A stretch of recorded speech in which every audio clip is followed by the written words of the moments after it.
So we're going to get started with the map that sparked this all, Map 2, which is a frustratingly almost fine map, but it's one of those maps that kind of tries to do too many things and also in a much more subtle way completely flubs the map design side of things. So what we're going to do slightly different is I've turned off the whole follow units while things are happening thing. So there will be things just happening in the background, and I'll pan around to mostly keep them in sight. And we might turn that on as it goes. Towards the end, I am going to accelerate it because this map goes on a while. But so the point of the map is supposed to be that you start in the northeast, your ally starts completely surrounded in the center, and you have to make it down to them. Well, you don't have to, technically. They have to not lose their three incredibly crappy units. You have to kill four different cornered tier 3 elvish marshals. You have 24 turns to do this. Now, the first thing that, comes to mind thinking about this is 24 turns, that actually doesn't sound all that bad. That is a pretty long time. The problem with it is, consider who you are. You're Northerners. All of your units are chaotic, and you rely on big hits. You kind of get messed up by the daylight. Add on to that, chances are, the way this is designed, you're supposed to be using largely tier 1 units. So the way this is designed, you're supposed to be ramming into these Elven Marshals, who are tier 3, with a mixture of tiers 1 and 2. So you're wildly outclassed, and there is no way you're going to make a fruitful push during the daylight. So, with such a polarizing faction as the Northerners, when you're on the offensive, you don't have 24 turns. You have 4 nights. Your first night's going to be spent getting through this guy. Your second night is probably going to be spent walking. At that point, you have 2 nights left to kill 3 Elvish Marshals as spread across the map as can possibly be. Framed in that way, sounds pretty bad. It's because it is. So the first thing I want you to know is that, except for the trolls that I'm recruiting now, I'm coming into this with an obscenely strong force compared to the enemy. We're right now eating, you can see it. We are eating two archers and 2 fighters with a slurbo, 3 crossbowmen, a tier 2 troll lord, a tier 2 orc lord, and a warrior. This is a lot of beef. We've got a pillager helping out too. There is no single elf that I don't even need to save scum to get through these first turns and wipe them utterly, because I've got so many units of such quality. That will change later in the map because, then you have to spread out all those units. So, let's talk, while we're watching this keep. We'll talk about the first major point this map flubs, is the keep itself. So, it's a nice, defensible looking keep, isn't it? This guy's dying up here, by the way. It's a nice, defensible looking keep. The problem is, it kicks you into the defensive from turn 1. And if you go back and look at it, on turn 1, it's neutral time going into the time that's about to mess you up, and the elves have already assumed defensible positions on the convenient defensive terrain around your keep. You don't even have much of a defensive advantage, because if an elf gets into your keep, that's the same as you getting into your keep. That's 60%. Elves get into the hills, which are pretty copiously spaced. They're getting 50 to your 60. They get into the houses, it's equal.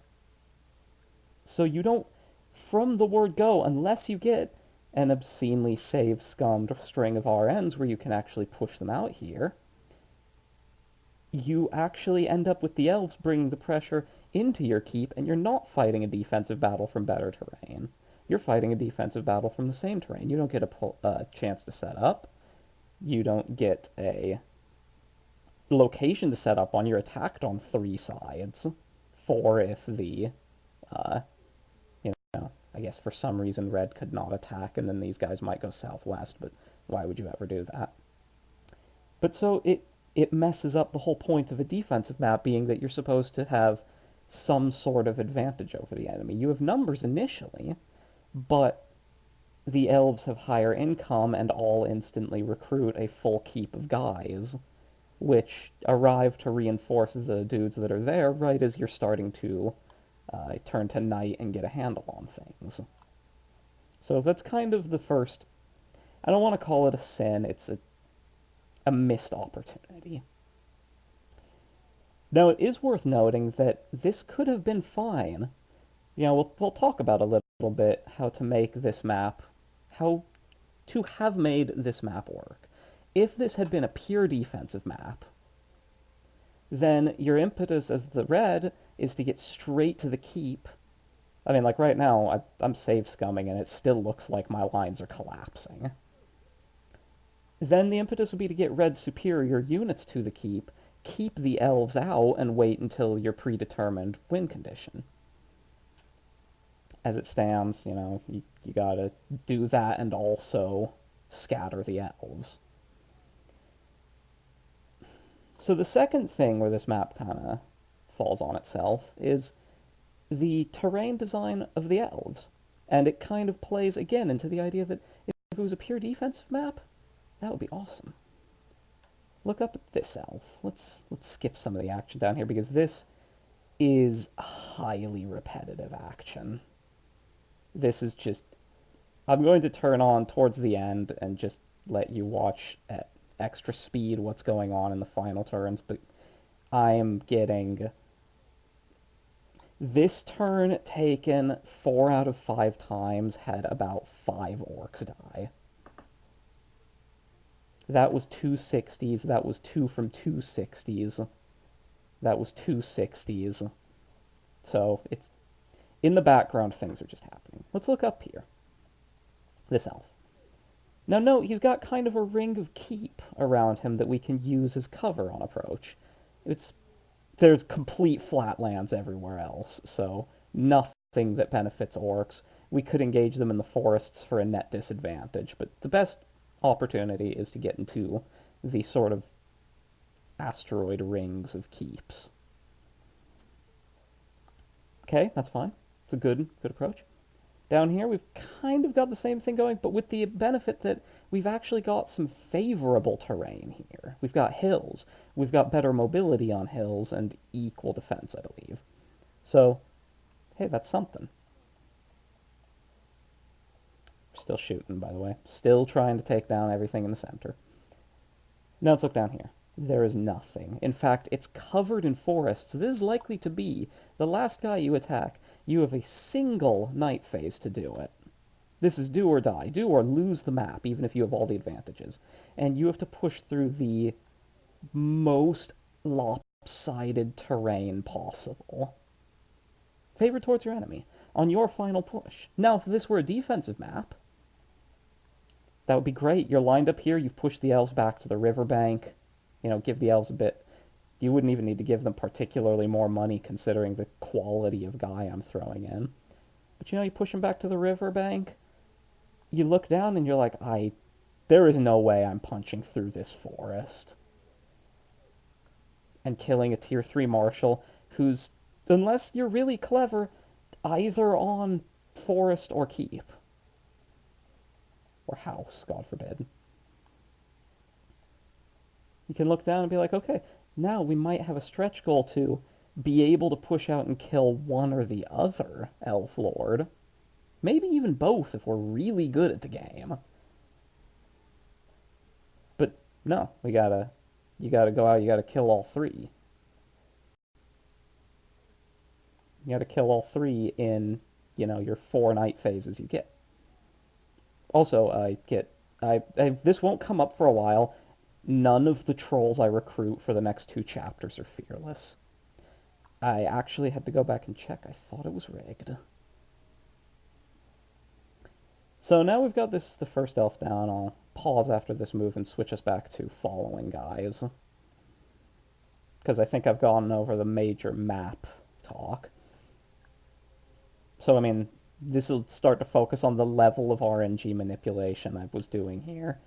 You just watched 4 from 4 at 60 and 3 from 3 at 40% all hit. I've opened up the blue front. Blue is still happily recruiting because he starts with a strong economic base. Once again, if this had been a defensive map, very strong move there. Give blue a strong defensive base, really discourage pushing in on him. Awesome. Awesome, great. He keeps the units coming, he keeps the pressure up. This is a, perfect 18-turn defensive map.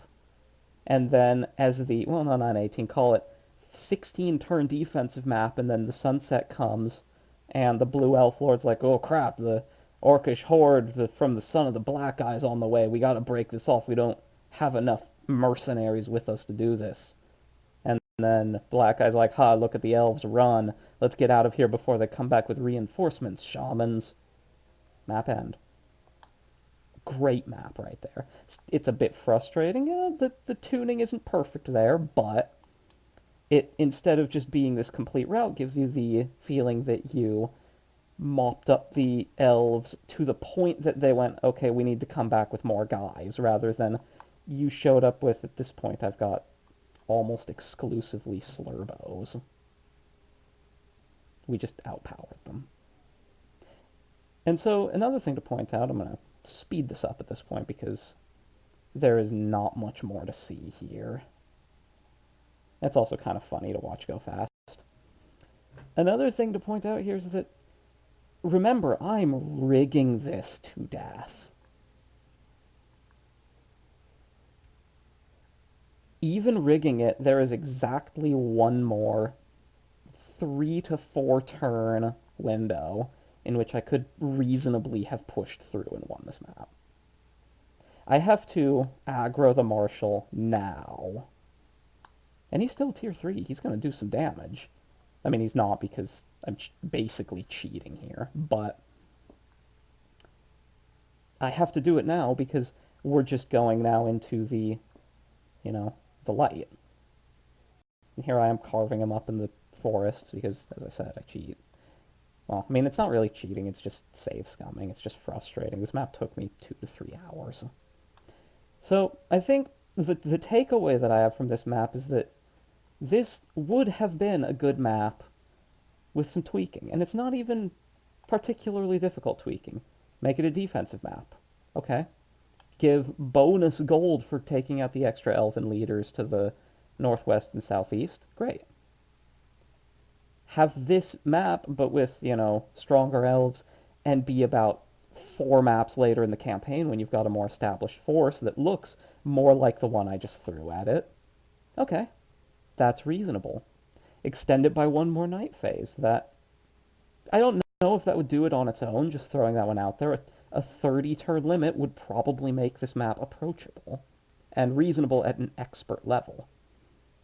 And then finally, just hills. Put in any terrain in this whole huge 2/3 of the map that's favorable to you that you can decide to make your engagements in.